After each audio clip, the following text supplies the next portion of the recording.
You all know who this is. The Scout. The Scout has mastered communication with animals, and is immune to them. He sacrifices his life to sneak around and gather intelligence for you. He does no damage. He can't push animals, and can only be recruited from the Stone Age altar. But the Scout deletes units, buildings, and even town halls with its power, and if it's done right. Well, it has horns for a reason. Now I'm going to show you the 3 tiers of Scout Rush, starting with Tier 1. Here we are in the first type of Scout Rush. This is the most basic and boring, probably also the easiest to pull off. It costs you no economy. I managed to mess up with mine here. I did build houses. And yeah, well, let's not look at that. Here we go. So we're going to see a single scout going to my enemy's base. This is Pip again, and we're going to be showing how to kill workers with animals and also block construction. So here you go. As you can see, I walked through his base. 2 of his workers followed because they were idle or not collecting resources, or they got blocked. And as you can see, I led them to an animal, and the animal kills the workers. That is the basics of the Scout Rush. As you can see, 6 workers now are following my scout, and I'm going to be leading them to a mammoth I saw on the way up. 2 of them stay following. My scout almost dies to a bulwark. Should have been a bit more careful there. As you can see, they die to a boar and a mammoth.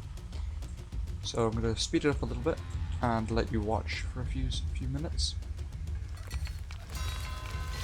Here's another great example. A few more workers dragged away by the fog, stopping his constructions, and that's pretty much the basics of the Scout Rush. You can go up in the ages, build a temple, do what you please, while messing with your enemies' units and buildings. This is the second clip, where we're going to be doing the second tier of Scout Rush, and as you can see, we're going to be doing the same start as normal. Here, as you can see, sending my scout to find the enemy, building my houses in a wall, gonna get my warehouse down, looking workers, everything seems normal.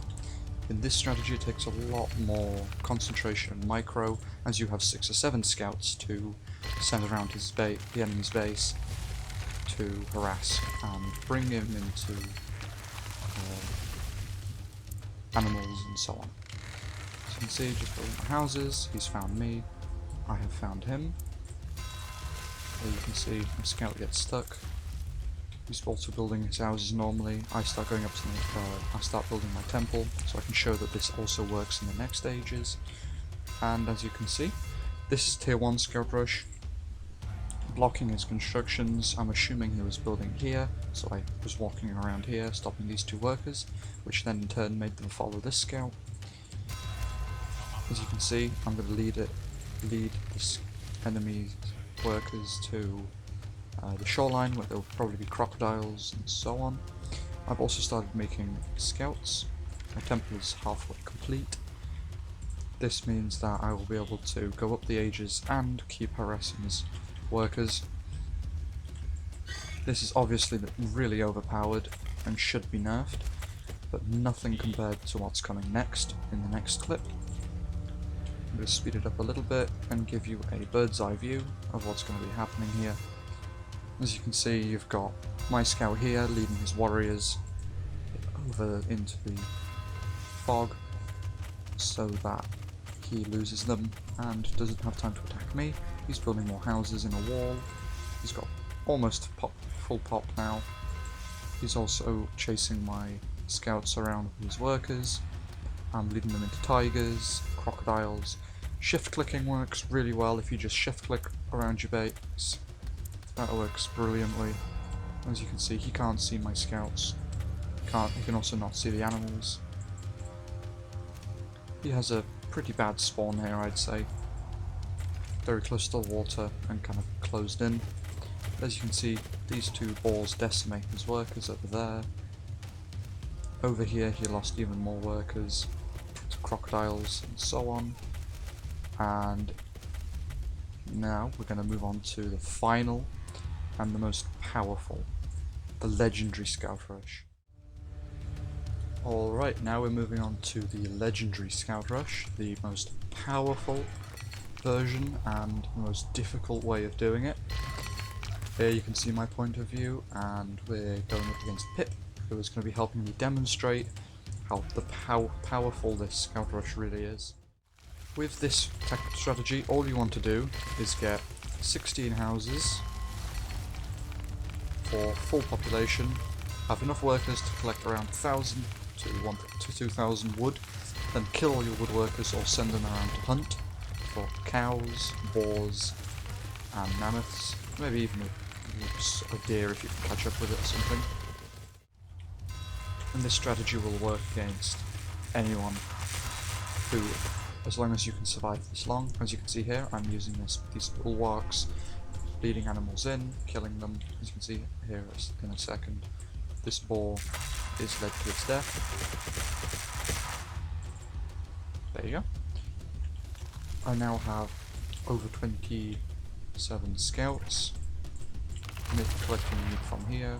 In fact, you see these cows, there's also a tiger, which ends up being a pain. As always, tigers are always a pain. I send my workers to get rid of them, but I decide to just kill them off, as I now have 34 scouts.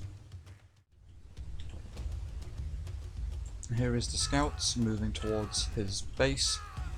They have taken up and hold of his first warehouse and workers.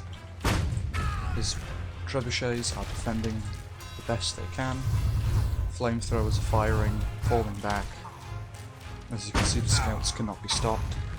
They eliminate everything in their path. The Flammenwerfer's dying, the workers falling, buildings ceasing to exist. As you can see, the gate closes, but nothing can stop the scouts on their rampage. They fan out and move in formation, ruining even tractors. The great fabled tractor rush pushing through. He's even bringing light bombers into the fight to try and control the spread of these scouts. As you can see, nothing is able to. He loses his houses and even his town hall. As you can see, this just shows the strength as one of the stronger nations gets destroyed by scouts, and not even 60. And now some proof to the power of the legendary Scout Rush.